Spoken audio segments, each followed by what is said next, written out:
बिस्मिल्लाहिर्रहमानिर्रहीम। अज़ीज़ान मन, आपको आपके भाई आदिल राजा का सलाम पहुंचे। मैं आपको खुशामदीद कहता हूँ।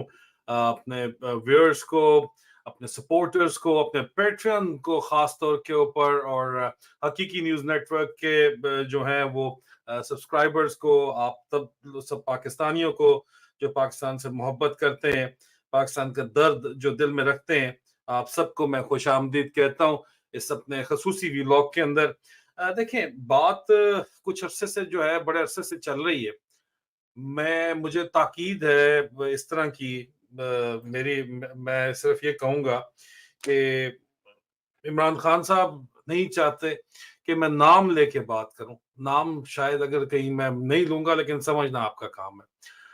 अब देखिए, बात ये कि बड़े अरसे से इस्टेब्लिशमेंट पिछले बहुत महीनों से एक गेम प्लान चला रही है। लंदन प्लान उन्होंने बनाया, हमने आपको बताया। Asim Munir 2 number retired army chief को गटर के नाले की कीड़े जैसी सोच, द डिसीवर, द जाली सोच वाले शैतान को जो है आर्मी चीफ नवाज शरीफ ने लगवाया। किसकी गारंटी पे लगवाया? सारी बातचीत आपसे मैं कर चुका हूँ, कई दफा कर चुका हूँ।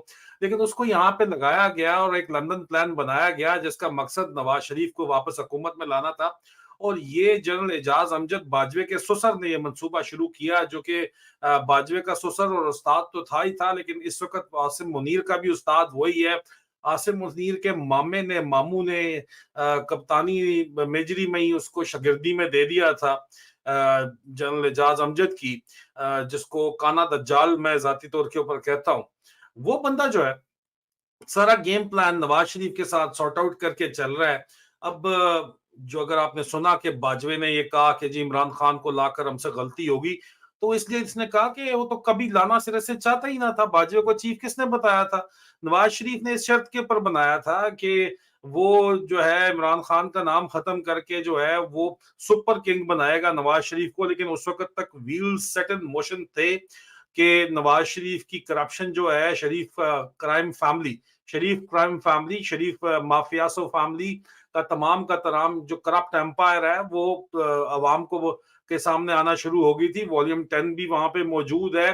पानामा पेपर्स जो है वो निकला तो सब कुछ खुल के सामने आ गया था। तो वो व्हील सेट इन मोशन जिस वक्त थे, तो बाजवा उस वक्त तो उसको ना रोक सका, लेकिन इमरान खान को इनका ख्याल था कि पहले साल डेढ़ में ही फारिग कर देंगे। लेकिन खान साहब एक ग्लोबल फिनोमेना बन गए। लेकिन अब ये वाजे है कि फैज हमीद और बाजवे ने मिलकर इमरान खान को, अगर फ्री एंड फेयर इलेक्शन होते तो ओवरवेलमिंग मेजोरिटी के साथ जो है वो गवर्नमेंट इमरान खान को मिलनी थी।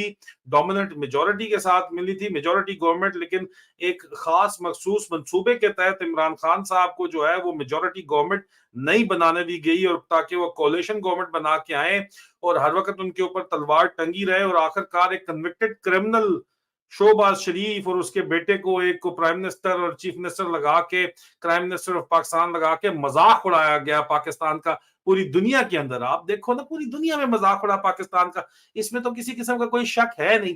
अभी उसी प्लान के तहत इनका तो प्लान था कि इमरान खान की मकबूलियत कब की खत्म हो जाएगी, लेकिन अवाम ने जिस किस्म का रिएक्शन दिया, इमरान खान ने जिस तरह की फाइट पुटअप की, जो उनको resistance within the establishment आई, उसकी वजह से ये कर नहीं पाए। तो इन्होंने 9 मई का ड्रामा किया, और 9 मई के ड्रामे में इनको कख भी नहीं मिला। आप जो मर्जी कहता रहे कि जी क्या था 9 मई तो फॉल्स फ्लैग ऑपरेशन, आपको पहले ही बता दिया था कि मिलिट्री इंटेलिजेंस का फॉल्स फ्लैग ऑपरेशन है। इन्होंने खुद इंस्टिगेट करा के ये सारे का सारा काम क्या कराया है। वो कल परसों कमरान शाहिद के प्रोग्राम के अंदर वो बैठी हुई थी, एसपी जो लड़की है, औरत है, वो बता गई कि हमें तो पता था इमरान खान को उठाएंगे तो रिएक्शन होगा, और हम पुलिस फिर भी इन्होंने खड़ी नहीं की। मतलब पूरे का पूरा ड्रामा था, एमआई से का चलाया गया ड्रामा था, एमआई के सर्वे सेक्शन का ड्रामा था, आपको बताया है। लेकिन उसके ऊपर वो चल नहीं सका, क्योंकि domain turf war supreme court और जीएचक्यू की शुरू होगी। तो इन्होंने कहा कि जनाब सुप्रीम कोर्ट ने कि जब मिलिट्री कोर्ट ने फैसले करने तो हमारी तो चौधराहट खत्म हो जाएगी।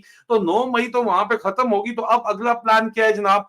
ऊपर डंडा आया हुआ है, बहुत जोर का डंडा आया हुआ है इनको आईएमएफ की तरफ से, कि अगर लेजिटिमेट गवर्नमेंट नहीं होगी, डेमोक्रेटिकली इलेक्टेड, तो आपको जो है वो बेल आउट पैकेजेस नहीं मिलेंगे, आपको किस्तें नहीं मिलेंगी, आप तनख्वाह देने जोगे नहीं रह जाएंगे अपनी फोर्सेस को। तो जिनके सर के ऊपर, पाकिस्तान के ऊपर आप बदमाशी कर रहे हैं, 76 साल पे पाकिस्तान पे कब्जा जिन जर्नलों ने, जिन सिपाहियों की को तनख्वाहें दे दे के नौकरी वाला, कंपनी सरकार वाली सोच लगा के हैंड टू माउथ तनख्वाह दे के, गाजर दिखा के लटका के जो चला रहे हैं, तो उनको अगर तनख्वाह ही नहीं मिलेगी तो गाजर खा के तो उनका पेट नहीं भरना ना।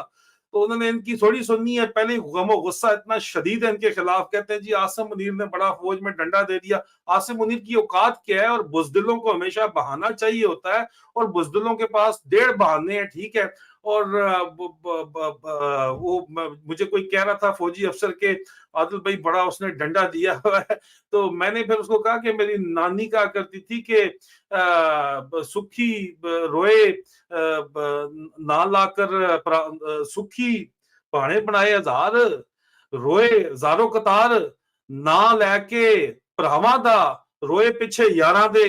तो मतलब ड्रामे इनके ये हैं कि ये जो है भाइयों का नाम लेके अपने यारों को रोने वाली कौम जो है, ओ जी आसिम मुनीर ने बड़ा डंडा दे दिया। जिनको डंडा दिया तुम टोनियो, तुम शुरू से ही बगैरत थे। जो मर्द का बच्चा है ना, जो दलेर आदमी है, उनको इन डंडों मंडों से फर्क नहीं पड़ता। वो अभी भी इंतजार कर रहे हैं, तो मौका देखेंगे और इंशाल्लाह जो है वो खड़े हो जाएंगे इस कौम के साथ। इस कौम की हिस्ट्री इस किस्म की रही है ना कि साम्राज्यिक कुव्वतों के आगे लेटे भी अगर रहे हैं, तो आखिर में बहरहाल वतन की जो मिट्टी की कशिश होती है वो पुकारती तो है आखिरकार। खैर वो टॉपिक कोई और है। वापस टॉपिक के ऊपर आते हैं। टॉपिक ये था कि जनाब अब इन्होंने कहा कि आईएमएफ से डंडा आ गया, तनख्वाह मिलनी अगर हम नहीं देने जोगे रहेंगे तो जाएंगे किधर, हमारा होगा क्या? तो इलेक्शन तो करवाने पड़ेंगे। बाऊ पाट उधर आके परेशान बैठा हुआ कहता है मैं बीमार हूं, मुझे जो है लूज मोशन लग गए हैं, यहाँ पे पानी जो है नस्ते का पीने के बावजूद नस्ते का ठीक नहीं है पानी। बाऊ भट्ट कहता है मैं इलाज कराने वापस जाना चाहता हूँ, क्योंकि नजर आ रहा है कि जुत्ते पड़े हैं बाऊ भट्ट को, गालियां पड़ी हैं। आईपीपी पार्टी के कोई आता ही नहीं, जुलूस जलसे करते हैं, जलसियां हो जाती हैं, कोई सिरे से आता है ही नहीं। मार कुट उनको अलग मतलब उनके कैंडिडेट्स को पड़ रही है, कख कोई पूछता नहीं है, गालियां पड़ी हैं, कुत्ते वर्गे गालियां पड़ी हैं, इनकी इज्जत कख नहीं है इनकी अमृतसरी ठग्गों की, ठीक है ना। अमृतसरी बाजार हुसन मलिक के बच्चों की कोई इज्जत सिरे से है ही नहीं। पंजाब भी थोड़ा बहुत जाग रहा है। वो कहते हैं हम सियासी बांझ हैं क्या, कि ये जो है वो गटर के ढक्कन चोरी करने वालों से अच्छे हमें कोई लीडर नहीं मिल सकता। मसला तो हक सच बात तो यही है ना, अगर हक सच बात करनी है।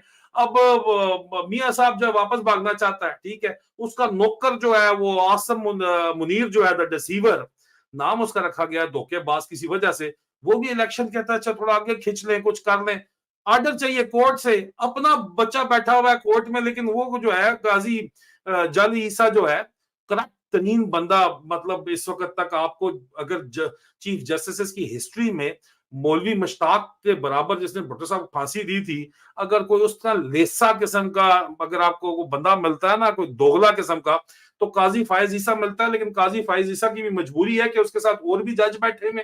पहली बात, खुद उसका टोटल साल रह गया है, उस रिटायरमेंट के बाद भी उसने कोई मुंह दिखाना है। और उसके बाद सबसे बड़ी बात यह है कि यहाँ पे बार एसोसिएशन वगैरह कहती है कि हमारी तो डोमेन ही खत्म हो जाएगी, हमारी तो सिरे से डोमेन ही खत्म हो जाएगी फिर।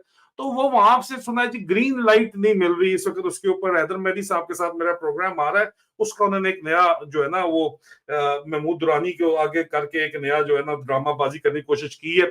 इससे अगला वीलॉग मेरा हैदर मेहदी साहब के साथ हकीकी न्यूज नेटवर्क के ऊपर जो होगा वो देखिएगा, तो आपको उसकी तफसीलात भी जो है मिल जाएंगी सारी की सारी, कि क्या ड्रामाबाजी इन्होंने प्लान बी क्या ड्रामाबाजी रखी हुई है।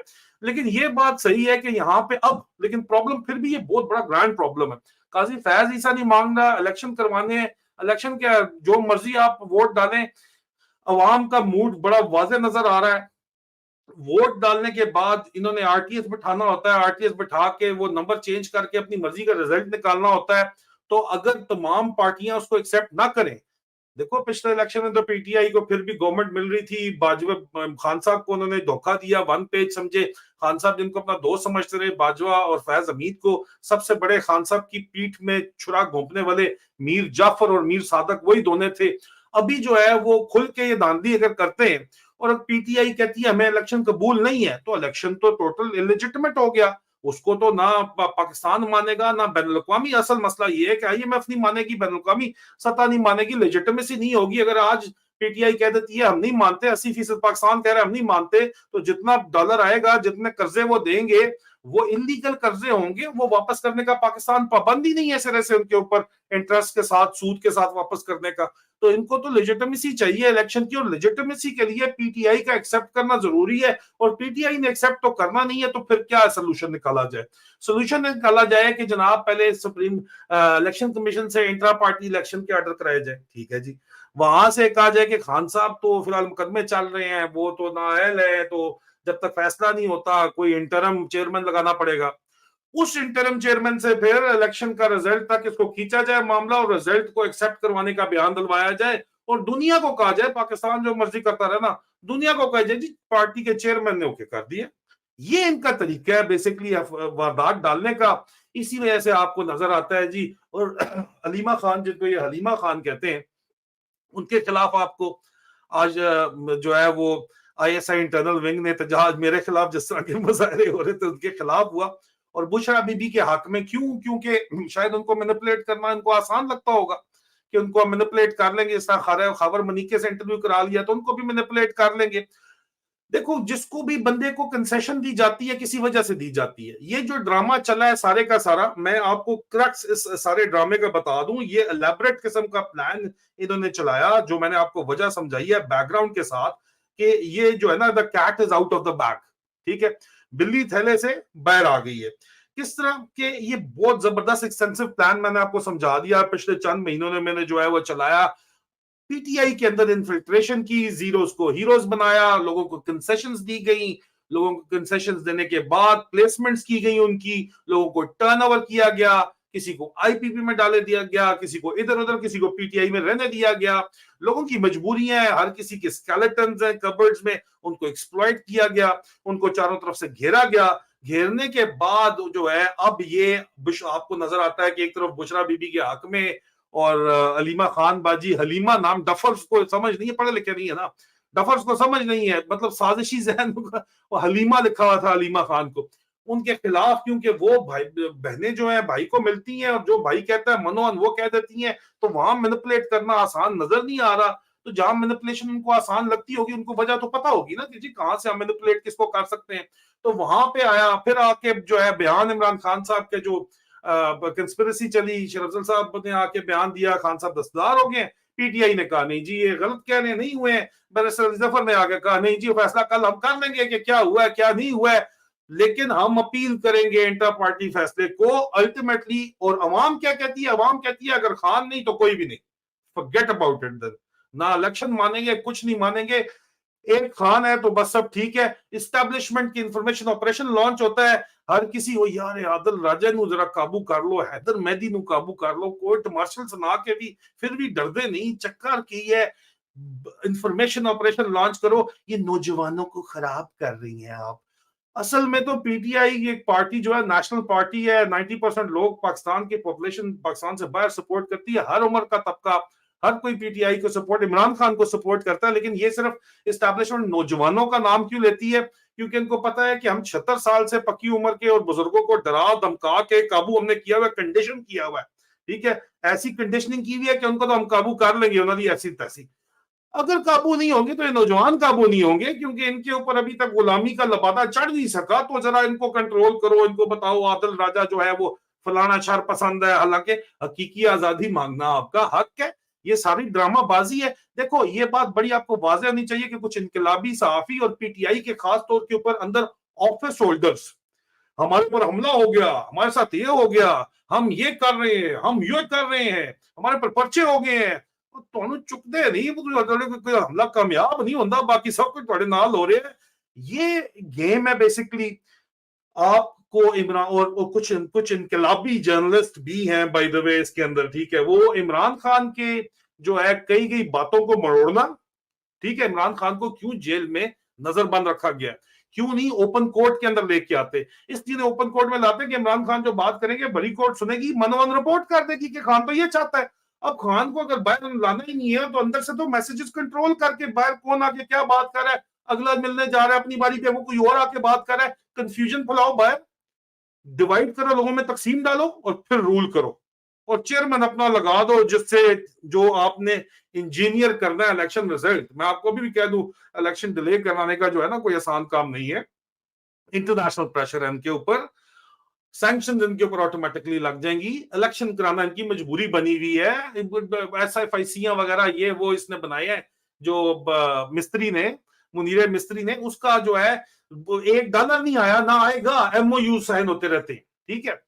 अल्टीमेटली इनको इलेक्शन करके उधारा ही लेना IMF से, उसके लिए इलेक्शन इन्हें करवाना है, लेकिन इलेक्शन जो है वो लेजिटिमेसी उसकी क्रिएट करने के लिए ये जो रिजल्ट इंजीनियर करना चाहते हैं, इनको पता है कि जो है वो इनके हक में रिजल्ट नहीं आने वाला, जो पूरी कोशिशें कर रहे हैं, तो ये इलेक्शन का रिजल्ट एक्सेप्ट करवाना चाहते हैं, और एक्सेप्टेंस के लिए स्पीच पाकिस्तान की सबसे बड़ी पार्टी PTI से दिलवाना चाहते हैं, और उसका अपनी मर्जी का चेयरमैन लगवाना चाहते हैं, और खान को उस वक्त तक अवाम से दूर रखना चाहते हैं, बराह रास्त ताल्लुक दूर रखना चाहते हैं, ताकि कंट्रोल्ड मैसेज वो बाहर निकाल सके अपने इन्फिल्ट्रेटर्स के थ्रू या किसी और के थ्रू, और खानदान को भी जो है, अगर अलीमा बाजी जो है वो सही बात कर रही है तो उसके खिलाफ मुजाहरे करके कल उनके खिलाफ कोई क्रैकडाउन करने, वो तो अपने भाई की जिंदगी चाहती हैं, वो कहें जी कि आपके भाई को, मतलब बहुत कुछ हो सकता है ना पाकिस्तान में रहते हुए, तो ये बदमाशी एक तरफ सर पे बंदूक रख के बहुत कुछ खिलवाया जा सकता है।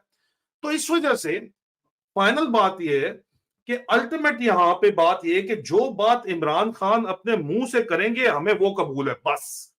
देखिए सीधी सीधी सी बात है, सीधी सी बात है कि जब तक इमरान खान बजाते खुद कोई बयान ना दे, उस वक्त तक हमने किसी और की किसी भी बात के ऊपर एतबार नहीं करना।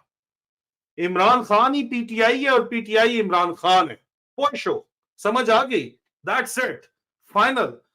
ओपन कोर्ट में लाके ट्रायल होगा, इमरान खान साहब जो बोलेंगे पूरी ओपन कोर्ट सुनेगी, वो गवाही है, एक आध बंदे की गवाही सानू नहीं कबूल, जो मर्जी बंदा हो, ठीक है, चाहे जो मर्जी हो, सीधी सी बात है। ये एस्टेब्लिशमेंट का फुद्दू है जो लगाना चाहता है मुनीरा दज्जाल, ठीक है, और बेगैरत तरीन क्रिमिनल क्राइम फैमिली जो है, शरीफ क्राइम फैमिली, ये काम करना चाहती है। और अगर हमने जो है इन क्रिमिनल्स को दोबारा लेके आना है और इन दज्जालों को अपने ऊपर लेके आना है, तो हकीकी आजादी तो मिलेगी नहीं, और डीकोलोनाइजेशन का प्रोसेस एक रीजनल प्रोसेस है, लेट मी टेल यू, ये इरिवर्सिबल प्रोसेस है।